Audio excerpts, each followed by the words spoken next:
हमारे तीरथ न्यारे हैं, ये धरती के तारे हैं। हमारे तीरथ न्यारे हैं, ये धरती के तारे हैं। हमारे तीरथ न्यारे हैं, ये धरती के तारे हैं।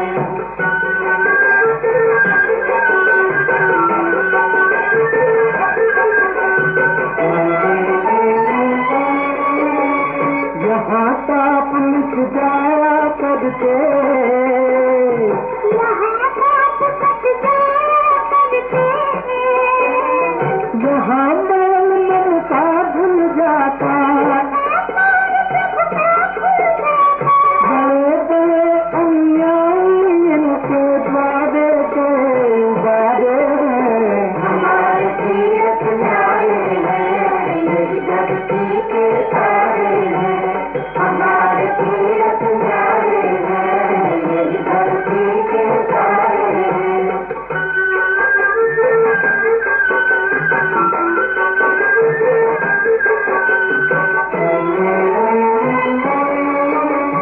जो भी इनका करता फेरा,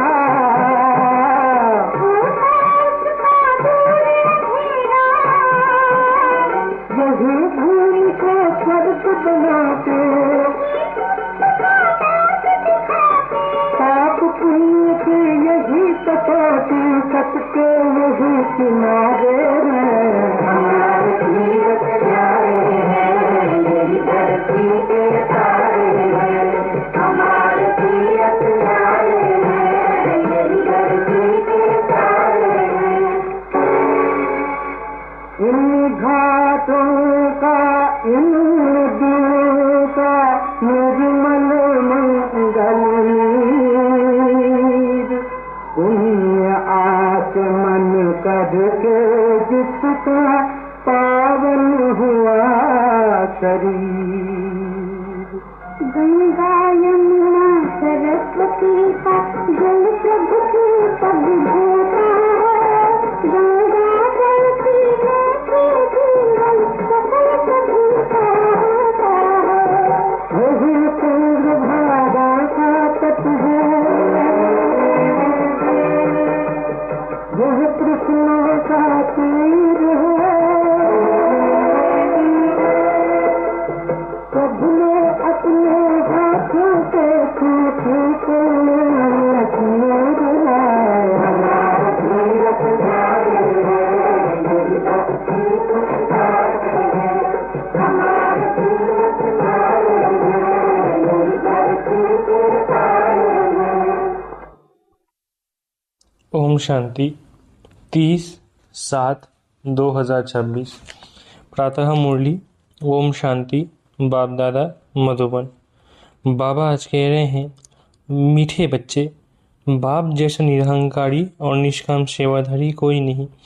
सारे विश्व की बादशाही बच्चों को देकर खुद वानप्रस्थ में बैठ जाते हैं। मीठे बच्चे, बाप जैसे निरहंकारी और निष्काम सेवाधारी कोई नहीं। सारे विश्व की बादशाही बच्चों को देकर खुद वानप्रस्थ में बैठ जाते हैं। प्रश्न, बाप का कौन सा पैगाम तुम्हें सारे विश्व को बताना है? उत्तर, सभी को बताओ कि तुम दुख हरता सुख करता के बच्चे हो। तुम्हें कभी भी किसी को दुख नहीं देना है। तुम सुखदाता बाप को याद करो, उन्हें फॉलो करो तो आधा कल्प के लिए सुख धाम में चले जाएंगे। यह पैगाम सबको देना है। जो इस पैगाम को जीवन में धारण करेंगे वो 21 जन्मों के लिए माया की बेहोशी से छूट जाएंगे। गीत हमारे तीर्थ न्यारे हैं। ओम शांति। मीठे मीठे रूहानी बच्चे इस गीत का अर्थ तो समझ गए हैं। हम आत्माओं का वो बाप है, मुख्य है ही आत्मा। अभी तुम जानते हो हमारी आत्मा परम पिता परमात्मा के सम्मुख बैठी है। तुम्हारी सोल सुप्रीम सोल के सामने बैठी है। तुमको तो अपना शरीर है, इनको लोन लिया हुआ शरीर है। गुरु लोग मनुष्यों को यात्रा पर ले जाते हैं। भक्ति मार्ग के ढेर गुरु हैं। भारत में तो स्त्री अपने पति को भी गुरु ईश्वर समझती है। बाप बच्चों को समझाते हैं, तुम बच्चे हो ना, समझते हो हम बेहद के बाप के बच्चे हैं। बेहद का वर्षा फिर से लेने आए हैं। अभी हमें सदगति को पाना है, ये तो निश्चय है ना। सारी दुनिया दुर्गति में है, पतित है। पावन होने के लिए बुलाते हैं तो भारत में कितने ढेर के ढेर गुरु हैं। कोई को 100 फॉलोअर्स, कोई को 500, कोई के 50 भी होते हैं, कोई के लाखों करोड़ों भी होते हैं। जैसे खोजों का आगा का गुरु है, कितने फोन के फॉलोअर्स है, कितना उनको रिगार्ड देते हैं। फिर भल कुछ भी करने वाला हो, लेकिन उनका मान कितना है। भक्ति मार्ग में गुरु अनेक है, फिर वो भी नंबरवार होते हैं। कोई की कमाई पद्मों की होती है। आगा खां की कमाई बहुत है, उनको हीरो में तोलकर दान किया था उनके शिष्यों ने। एक तरफ हीरे, दूसरी तरफ अब उनका गुरु हीरे दान करते हैं। कितने हीरे होंगे। आजकल सोने में तो बहुतों को वजन कर देते हैं। दूसरा प्लेटिनियम होता है, वो सोने से भी ज़्यादा कीमती होता है, वो भी वजन कर दिया। गुरु का मर्तबा देखो कितना है। ऐसे ही गुरु लोग तो ढेर है। अभी सदगुरु को तुम क्या देंगे? उनको वजन करेंगे, हीरे वजन कर देंगे। उनका वजन हो सकता है, उनका खुद का ही वजन नहीं है। शिव तो है ही बिंदी, उनका वजन तुम क्या कर सकेंगे। ये तुम्हारा गुरु कितना वंडरफुल है, सबसे हल्का, बिल्कुल ही सूक्ष्म है। तुम्हारा गुरु एक है। तुम जानते हो शिव बाबा तो दाता है, भगवान कभी कुछ ले नहीं सकते, वो तो देते हैं। ईश्वर अर्थ दान सब करते हैं, तो समझते हैं दूसरे जन्म में इसका एवजा मिलेगा, कामना तो रखते हैं। अब ये तो बेहद का बाप है। इन जैसी निष्काम सेवा कोई कर नहीं सकता। निष्काम सेवा भी कैसी है, बच्चों को विश्व का सुखधाम का मालिक बनाते हैं। बाबा खुद थोड़ी ही विश्व का मालिक बनते हैं। उनको कहा जाता है सुख का सागर, शांति का सागर, पवित्रता का सागर। बच्चों को हर एक बात अच्छी रीति समझाई जाती है। एक ही बाप से तुमको जीवन मुक्ति मिल जाती है। बाबा से स्वर्ग का वर्षा मिलता है। निश्चय किया, बस बाबा और वर्षे को याद करना है। इनको कहते हैं ज्ञान का सागर। सारा सागर मस अर्थात स्याही बनाओ, सारा जंगल कलम बनाओ, तो भी एंड नहीं हो सकती। तुम शुरू से लेकर लिखते जाओ तो तुम्हारी ढेर पुस्तकें हो जाएं। ये नॉलेज तो बहुत वैल्यूएबल है जो धारण करने की है। जानते हो ये कोई परंपरा तो चलती नहीं, अभी तुमको तंत्र मिलता है। बाप आकर बच्चों को अपना परिचय देते हैं, वही काफ़ी है। बाप का परिचय देने से तंत्र मिलता है। बाप आकर बच्चों को अपना परिचय देते हैं, वही काफ़ी है। बाप का परिचय देने से, रचता को जानने से रचना का भी ज्ञान आ जाता है। बुद्धि कहती है जो सतयुग में आते होंगे उनके पुनर्जन्म जास्ती होंगे। चक्र में जो पहले आए होंगे वो ही आएंगे। इस चक्र को भी अच्छी रीति समझना है। गीत में भी सुना, हमारे तीर्थ न्यारे हैं, वो तो जन्म जन्मांतर तीर्थ यात्राएं आदि करते आए हैं। ये सिर्फ तुम्हारी एक जन्म की यात्रा है। इस रूहानी यात्रा में जरा भी कोई तकलीफ नहीं। ज्ञान देने वाला एक ही सदगुरु है। सदगति तो किसी की भी होती नहीं, वो है सुप्रीम ज्ञान का सागर। सर्व की सदगति हो जाती है। बाकी क्या चाहिए, तत्व भी सत्व प्रदान हो जाते हैं। यहाँ तमो प्रधान है तो वायु आदि भी ऐसी ही तमो प्रधान होती है। कितने अर्थक्वेक आदि होते हैं। सतयुग में तो कोई भी दुख देने वाली चीज नहीं होगी। बाप है ही दुख हरता सुख करता। तुम उनके बच्चे हो, किसको भी दुख नहीं देना है। सबको ये रास्ता बताने हैं सुख का वर्षा पाने का। अब बाप कहते हैं तुमको सुख ही देना है। बाबा तुमको आधा कल्प के लिए ऐसा सुख देते हैं जो वहाँ दुख का नाम नहीं रहता। तुम जानते हो बाप से 21 जन्मों का वर्षा पाने हम यहाँ आए हैं। तुम स्टूडेंट हो ना, तुम्हारी दिल में है कि शिव बाबा से स्वर्ग का सुख लेते हैं तो सब दुख दूर हो जाएंगे। बाबा हमको संजीवनी बूटी देते हैं सूर जीत होने के लिए, फिर 21 जन्म कभी मूर्छित नहीं होंगे। वो संजीवनी बूटी है मन मना भव। सर्व का सद्गति दाता एक ही बाप है। उनको निराकार निरहंकारी कहा जाता है। जिस तन में आते हैं वो भी साधारण है। बाप कहते हैं, dear children, I am your obedient father. बड़े आदमी हमेशा ऐसे लिखते हैं, आई एम ओबीडियंट सर्वेंट। अपने को श्री कभी नहीं लिखेंगे। आजकल तो लिखते हैं श्री श्री फलाना। आप ही अपने को श्री श्री लिखते रहते हैं। वो बाप है निराकारी निरहंकारी। आप तुम उनके सम्मुख बैठे हो, जानते हो वो हमारा बाप टीचर सदगुरु है। बाकी तो सब भक्ति मार्ग के अनेक गुरु है। गुरुओं के भी गुरु होते हैं, इनका कोई गुरु नहीं। ये सद बाबा सद टीचर सद गुरु है। तुम जानते हो आत्मा ही संस्कार धारण कर रही है। बाबा भी आत्मा है ना, उनमें भी गुण है। तुम्हारे गुण अलग अलग हो जाते हैं। इस समय जो गुण तुम्हारे में है वही बाप के है। फिर सत्युग में तुम्हारे दैवी गुण हो जाएंगे। बाप ज्ञान का सागर प्यार का सागर है। श्री कृष्ण की महिमा अलग है। शिव बाबा को 16 कला संपूर्ण नहीं कह सकते, वो तो स्थिर है ही। बाप कहते हैं, ये टाइटल तुम मुझे नहीं दे सकते हो। मैं थोड़ी ही विकारी बनता हूँ जो फिर सर्वगुण संपन्न बनूं। मेरी महिमा इन जैसे थोड़ी ही करेंगे। इस नॉलेज को जिन्होंने कल पहले सुना है वही आएंगे, आकर बाप से सुनेंगे और बाप को याद करेंगे। पिछाड़ी को हाय हाय कर रोते हैं, फिर जय जयकार हो जाती है। अभी तुमने यात्रा का भी राज समझा है। इस यात्रा से फिर तुम कभी मृत्यु लोक में लौटते नहीं हो। उन यात्राओं से फिर घर लौट आते हैं। कितने मनुष्य स्नान करने जाते हैं। भक्ति का विस्तार देखो कितना है। जैसे झाड़ कितना बड़ा अथाह होता है, बीज तो बिल्कुल छोटा होता है, वैसे भक्ति का भी विस्तार कितना है। ज्ञान का एक टुबका भी सदगति कर देता है।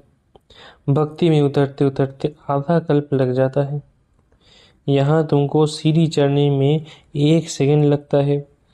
लिफ्ट कितनी अच्छी है, नीचे से एकदम ऊपर अपने घर ले जाती है।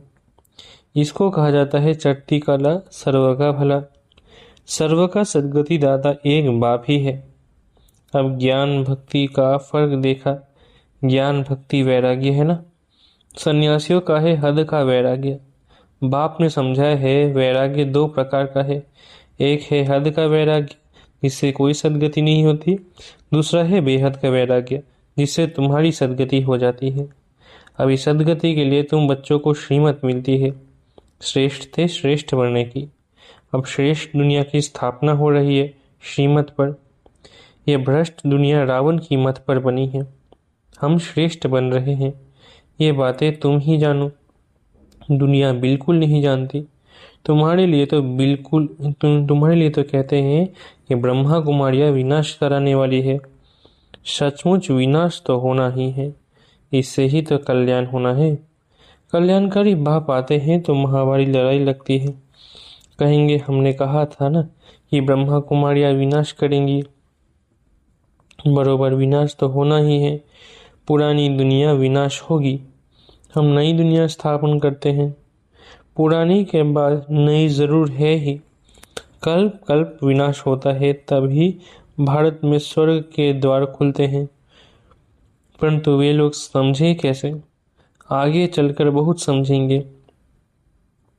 बाप जब आते हैं तो पुरानी दुनिया सारी स्वाहा हो जाती है। तुम्हारा ये यज्ञ तो वंडरफुल है, जिसमें आहुति पड़नी है, ये भी तुम जानो और न जाने कोई। विजय तो पांडवों की होनी है और सब खत्म हो जाएंगे। बाकी तुम पांडव रहते हो, फिर नई दुनिया में राज्य करते हो। ये नॉलेज बड़ी वंडरफुल है। सबका दुख हरता सुख करता सद्गति देने वाला एक ही बाप है। कितना मीठा कितना प्यारा बाप है। कहते आए हो मीठे बाबा, आप जब आएंगे तो आप पर हम वारी जाएंगे। मेरा तो आप दूसरा न कोई। इसका मतलब ये नहीं कि घर बार छोड़ यहाँ आकर बैठेंगे, नहीं। गृहस्थ व्यवहार में भल रहो, 7 रोज का कोर्स ले फिर कहाँ भी जाओ, मन मना भव।